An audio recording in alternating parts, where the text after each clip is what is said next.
பெரும்பாலும் இந்த தலைப்புகள் இன்றைக்கு பேசப்படுவது இந்த புதிய தலைமுறைக்கு மத்தியில் கொஞ்சம் அருவருப்பாக தோணலாம். ஏனென்றால் ஆண் பெண் எல்லோரும் சகலமாக இருக்கின்ற, எல்லோரும் ஒன்றாக பயணிக்கின்ற, எல்லோரும் ஒன்றாக உறவாடி கொள்ளுகின்ற, எல்லோரும் தங்களுடைய கால நேரங்களை ஏதோ ஒரு விதத்தில் சந்தோஷமாக கழிக்க வேண்டும் என்கிற எல்லைகளை தாண்டி வரையறைகளை மீறி பயணித்துக் கொண்டிருக்கிற ஒரு காலப்பகுதியில் நாம் எல்லாம் இருக்கிறோம். சில நேரம் அல்லாஹ் சுப்ஹானஹு வ தஆலா விதித்திருக்கக்கூடிய வரையறைகள் ஒரு சமூகம் எப்போது அந்த வரையறைகளை தாண்டி செல்லுமோ, தாண்டி செல்கிற நேரங்கள் எல்லாம் மிகப்பெரிய சோதனைகளை சந்திக்க வேண்டிய நிர்பந்தம் எங்கள் எல்லோருக்கும் இருக்கிறது. அந்த வகையில் அல்லாஹ் தஆலா எல்லா காலத்துக்கும் பொருத்தமாக, எல்லா சூழ்நிலைகளுக்கும் பொருத்தமாக ஒரு ஒழுக்கமான ஒரு சமூகமாக வாழ்வதற்கு தேவையான அடிப்படைகளில் ஒரு பிரதானமான ஒரு பகுதி தான் இந்த மஹரம் அஜ்னபியத் என்று சொல்லப்படுகிற பகுதி. எங்கள் பரிபாஷையில் சுருக்கமாக புரிந்து கொள்ள வேண்டுமாக இருந்தால், திருமணம் முடிப்பதற்கு தடை செய்யப்பட்டு எங்களுடைய பயணங்களுக்கு துணையாக அழைத்து செல்லக்கூடிய ஆண் மக்கள், எங்களுடைய பெண் மக்களை தனியாக அனுப்புவதற்கோ பயணத்துக்கு துணையாக அனுப்புவதற்கோ ஆகமாக்கப்பட்டிருக்கக்கூடிய உறவு முறையினர் இன்று பெரும்பாலும் மஹரம் அஜ்னபியத் என்று சொல்லப்படுகிற அந்த வேலி எல்லோராலும் உடைக்கப்பட்டிருக்கிறது. அது மார்க்க உபதேசம் செய்யக்கூடியவர்களாக இருந்தாலும், அல்லது மார்க்கத்துடைய சாதாரணமான அறிவு படைத்தவர்களாக இருந்தாலும், இஸ்லாமிய நெறிமுறைகள் தெரியாமல் வாழக்கூடிய மக்களாக இருந்தாலும், எல்லோருக்கும் மத்தியில் இதை எப்படி பாதுகாத்துக் கொள்வது என்கிற மிகப்பெரிய ஒரு போராட்டம் இருக்கிறது. ஒரு சாதாரணமாக ஒரு ஆட்டோ ஓட்டுநர் தன்னுடைய ஆட்டோ என்பது ஒரு சிறிய எல்லையை கொண்டிருக்கக்கூடிய ஒரு வாகனம். இந்த வாகனத்துக்குள் அவர் பயணித்துக் கொண்டு தனக்குரிய வரையறைகளை எப்படி பேணிக் கொள்ளலாம் என்று யோசித்தால் சில நேரம் அதை விட்டு வெளியே போனவர்கள் யாரா?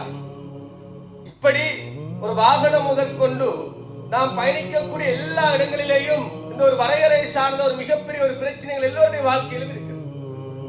குறிப்பாக குடும்ப வாழ்க்கையோடு சம்பந்தப்பட்டு வருகிற நாம் இந்த வரையறைகளை எல்லா கோணங்களிலே நாம் யோசிக்க கடமைப்பட்டிருக்கிறோம். அல்லாஹ் சுப்ஹானஹு வ தஆலா இந்த வரையறையை மீறுகிற நேரம் எங்களுக்கு மத்தியில் முதலாவதாக குடும்ப ரீதியான சிதைவுகளை நாங்கள் சந்திக்கிறோம். இரண்டாவதாக ஒரு திருமணங்களுக்கு மத்தியில் மிகப்பெரிய ஒரு குளறுபடிகள், சந்தேகமான ஒரு வாழ்க்கை முறையை குடும்ப வாழ்க்கையில் எல்லோரும் சந்திக்க வேண்டிய ஒரு நிர்பந்தம் இருக்கிறது. மூன்றாவதாக பிள்ளைகளுடைய உடல்நலம் முதற்கொண்டு அவருடைய எதிர்காலம் சார்ந்த நிறைய அம்சங்கள் இந்த மஹரம் அஜ்னபியத் பேணப்படானால் மிகப்பெரிய ஒரு பாதிப்பை சந்திக்கிறார்கள். அடுத்த ஒரு முக்கியமான பகுதிதான் சமூகத்துக்கு மத்தியில் இந்த மலிந்து காணப்படுகின்ற தெருக்கு தெரு சட்டபூர்வமாக இயங்கப்படுகிற விபச்சார விடுதிகளை போன்ற ஒரு விபச்சார சூழல் உருவாக்கப்படுவதற்கு இந்த வேலிகள் தகர்க்கப்பட்டிருப்பது மிகப்பெரிய ஒரு காரணம் என்பதை நாம் புரிந்து கொள்ள வேண்டும். இன்னும் ஒருபடி மேலே செல்ல வேண்டுமாக இருந்தால், அல்லாஹ் சுப்ஹானஹு வ தஆலா அவருடைய கோபப்பார்வையை சம்பாதிக்கிற ஒரு சமூக பின்புலமாக நாங்கள் மாறி போய் கொண்டிருக்கிறோம். இப்படி ஒரு மஹரம் என்று சொல்லப்படுகிற அந்த தடை எங்களுக்கு மத்தியில் நீக்கப்படுகிற போது, அல்லது நாங்கள் தூரமாகிற நேரங்களில் இவ்வாறான குடும்ப ரீதியாக, திருமண வாழ்வு ரீதியாக, சமூக ரீதியாக ஏகப்பட்ட எல்லா பிரச்சனைகளையும் நாங்கள் சந்திக்க வேண்டிய ஒரு நிர்பந்தம் இருக்கிறது. அல்லாஹ் சுப்ஹானஹு வ தஆலா திருமறையில் இந்த சட்டம் தொடர்பாக சொல்லுகிற நேரம் மூன்று மிக முக்கியமான பகுதியாக அல்லாஹ் தஆலா உடைத்து தருகிறார். ஒரு பகுதி யார் என்றால் இரத்த உறவோடு தொடர்பானவர்கள்.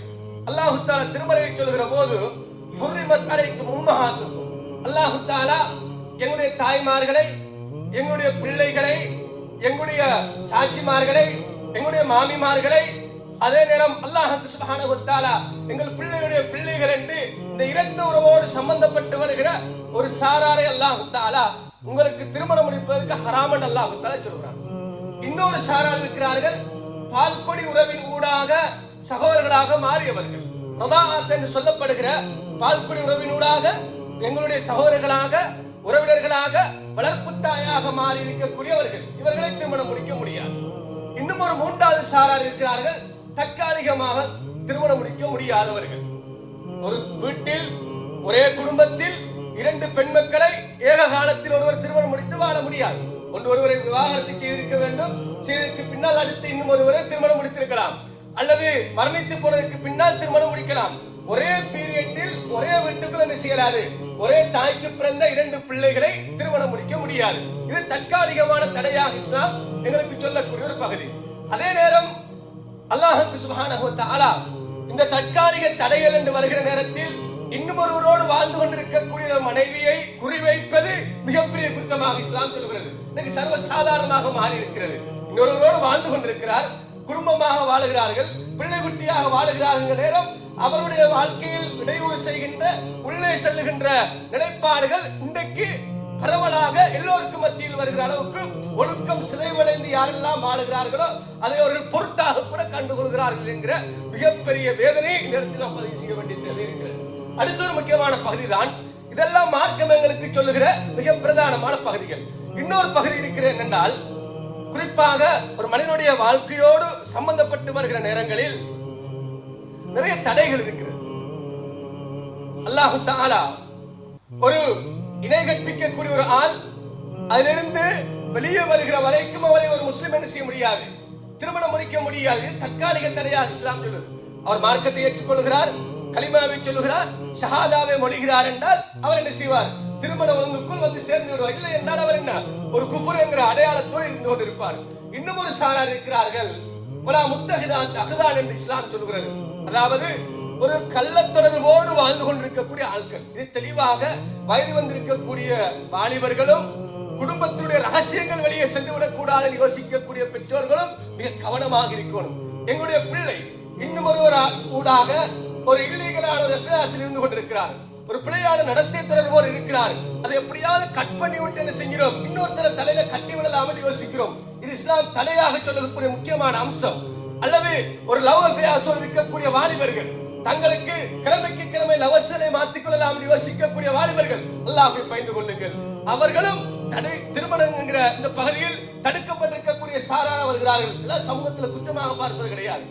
இஸ்லாமியர்களே, உலகத்துல யார்தான் செய்யல, உலகத்தில் யார்தான் செய்யவில்லை என்றெல்லாம் கேள்வி கேட்டுக்கொண்டு எங்களை நியாயப்படுத்தக்கூடிய நாம், அல்லாஹ் தஆலா ஒரு மிகப்பெரிய தடையை தந்திருக்கிறானே, அந்த தடையை குறித்து நாங்கள் யோசிப்பது கிடையாது. சமூகத்தில் மிக பிரதானமான பகுதியாக இன்றைக்கு உருவெடுத்திருக்கக்கூடிய முக்கிய அம்சம் என்பதை நாங்கள் புரிந்து கொள்ள வேண்டும். அடுத்த ஒரு முக்கியமான பகுதி நாம் புரிந்து கொள்ள வேண்டும். அல்லாஹ் சுப்ஹானஹு வ தஆலா இந்த மஹரம் அஜ்னபியத் என்கிற வரையறையின் ஊடாக ஒரு பெண் அடிமைப்படுத்தப்பட வேண்டும் என்று இஸ்லாம் சொல்லல. ஒரு பெண் அடிமையாக வைத்திருக்கணும் என்பதை குறித்து பேசல. அதே நேரம் ஒரு ஆண் எப்போதும் ஒரு சந்தேகப்பட்ட நிலையோடு வாழ வேண்டும் என்கிற அடிப்படையும் இஸ்லாம் சொல்லல. அல்லாஹ் தஆலா ஏன் இதை கொண்டு வருகிறார் என்றால், யுகாஃபிஃப் அலைக்கும், நாம் ஒரு சட்டத்தை உங்களுக்கு கொண்டு வருகிறோம் என்றால் அது உங்களுக்கு இலகுபடுத்துவதற்காக, ஒழுக்கங்களை பாதுகாத்துக் கொள்வதற்காக, நெறிமுறைகளை பேணிக் கொள்வதற்காக, ஒரு சமூக அந்தஸ்து அங்கீகாரங்களை சரியாக புரிந்து கொள்ள என்பதற்காக, ஒழுக்கமுள்ள ஒரு மகனாக வெளியே செல்ல வேண்டும் என்பதற்காக வேண்டி என்று இஸ்லாம் நிறைய பகுதியை சொல்கிறது. இன்னும் ஒரு பகுதி இருக்கிறது என்றால், குறிப்பாக இந்த சோசியல் மீடியா அதிகரித்து இருக்கக்கூடிய இந்த காலப்பகுதியில எங்களுடைய பிள்ளைகள் மார்க்க ரீதியான தெளிவு குறைந்திருப்பதன் காரணமாக நிறைய செய்திகள் எல்லைகளை தாண்டி போய் கொண்டிருக்கிறோம். எல்லாம் புரிஞ்சு கொள்ளணும். அல்லாஹ்வுடைய தூதர் ஸல்லல்லாஹு அலைஹி வஸல்லம் வீட்டுல ஹேத் என்று சொல்லப்படுகிற ஒரு அரவாணி, ஒரு மாற்று பாலினத்தை சார்ந்த ஒருவர், ஆணும் இல்லாத பெண்ணும் இல்லாத ஒருவர், உம்மு ஸலமா ரலியல்லாஹு அன்ஹா வீட்டுக்கு அடிக்கடி வந்து போவார்கள். பெண்களோடு ஒரு சர்வசாதாரணமாக செல்வார்கள். ஆணும் இல்லாத பெண்ணும் இல்லாத ஒருவர் அல்லாஹ்வுடைய தூதர் ஒரு நாள் வீட்டுக்குள்ள போறாங்க. போற நேரம் இவர் உம்மு ஸலமா ரலியல்லாஹுடைய சகோதரரோடு ஒரு திருமண வாழ்க்கை சம்பந்தமாக பேசிக் கொண்டிருக்கிறார். அவர் எப்படி சொல்லுகிறார் என்றால், ஒரு பெண்ணை ஒரு ஆண் எந்த வகையில் ரசித்து அடுத்தவர்களுக்கு அதை தெளிவுபடுத்த முடியுமோ அந்த அளவுக்கு ஒரு பெண்ணை குறித்து அவர் அப்படியே ரசனையாக சொல்லுகிறார். அல்லாஹ்வுடைய தூதர் கேட்கிறார்கள். கேட்டுவிட்டு சொன்னார்கள், இதுக்கு பிறகு இவரை வீட்டுக்குள்ள சேர்க்கப்படாது என்றார்கள். ஏன் சொல்றோம் என்றால், அவர் திருமணத்திலிருந்து தூரமாக இருக்கக்கூடிய ஒரு சாரார். இரண்டாவது, அவங்களுக்கு இஸ்லாம் என்ன செய்யுது, அவருடைய உணர்வுக்கு ஏற்ற மாதிரியான அங்கீகாரத்தை வழங்கி இருக்கக்கூடிய ஒரு பகுதி. மூன்றாவது, சாதாரணமாக அவர்கள் விவரம் தெரியாத ஆட்கள் என்ற அடிப்படையில் உள்ளே வந்து செல்வதற்கான வாய்ப்பு வழங்கப்பட்டவர்கள். விவரம் தெரியாமல் உள்ளே வந்து சென்றவர்களுக்கான வாய்ப்பு கொடுக்கப்பட்டோம். அந்த வாய்ப்பை அவர் ஒரு விவரம் தெரிந்தவராக காட்சிப்படுத்துகிற நேரம் வீட்டுக்குள் எடுக்கப்படாது என்று இஸ்லாம் சொல்லிச்சது என்றால், எங்களுடைய வீட்டு ஃப்ரிட்ஜ் வரைக்கும் செல்லக்கூடிய பணியாளர்கள் யோசிச்சு பாருங்க. எங்களுடைய வீட்டுடைய குசினி வரைக்கும் வந்திருக்கக்கூடிய எங்களுடைய பிள்ளைகளை ஏற்றுக்கொண்டு வந்திருக்கக்கூடிய சாரதிகள் வீட்டு குசினி வரைக்கும் வருகிறார்கள். குறிப்பாக வயதுக்கு வந்திருக்கக்கூடிய ஆண் மக்கள், உங்களுடைய சொந்த பிள்ளைகள், சில 3 நேரங்களில் ஒரு வீட்டுக்குள்ள வர முடியாது. பெண்கள் ஃப்ரீயாக இருக்கக்கூடிய 3 நேரங்கள், சுபகுடி அதிகாலை பொழுது அனுமதி இல்லாம உங்களோட சொந்த பிள்ளை வீட்டுக்குள்ள வர முடியாது. தாயிடத்தில் அனுமதி வாங்கி கொள்ளணும். பகல் நேரங்கள் அனுமதி வாங்கி கொண்டு வீட்டுக்குள்ள சொந்த பிள்ளை வரணும் என்று தாயினுடைய மடியில் வளர்ந்திருக்கக்கூடிய அந்த பால்குடியோடு சம்பந்தப்பட்டிருக்கக்கூடிய சொந்த பிள்ளை தோளில் தூக்கி வளர்த்திருக்கக்கூடிய அந்த பிள்ளை எங்களோட வீட்டுக்குள் வருவதாக இருந்தால் கூட பகல் நேரங்கள்ல என்ன செய்யணும்? பெண்கள் தங்களுடைய ஆடைகளை கொஞ்சம் லூசாக விட்டிருக்கக்கூடிய நேரம், இரவில் தூங்குவதற்கு லூசாக விட்டிருக்கக்கூடிய நேரம், அதிகாலை பொழுதுகளில் ஆடை லூசாக இருக்கக்கூடிய நேரம். இந்த நேரங்களில் புத்தி தெரிந்த, அறிவு உள்ள, சுய அறிவு இருக்கக்கூடிய, உணர்ச்சி வசப்படக்கூடிய இந்த பிள்ளைகள் உங்கள் வீட்டில் இருப்பார்கள் என்றால் தம்மீசை அடைந்திருக்கக்கூடிய பிள்ளைகள் இஸ்லாம் சொல்லல, விவரம் தெரிந்த பிள்ளைகள்.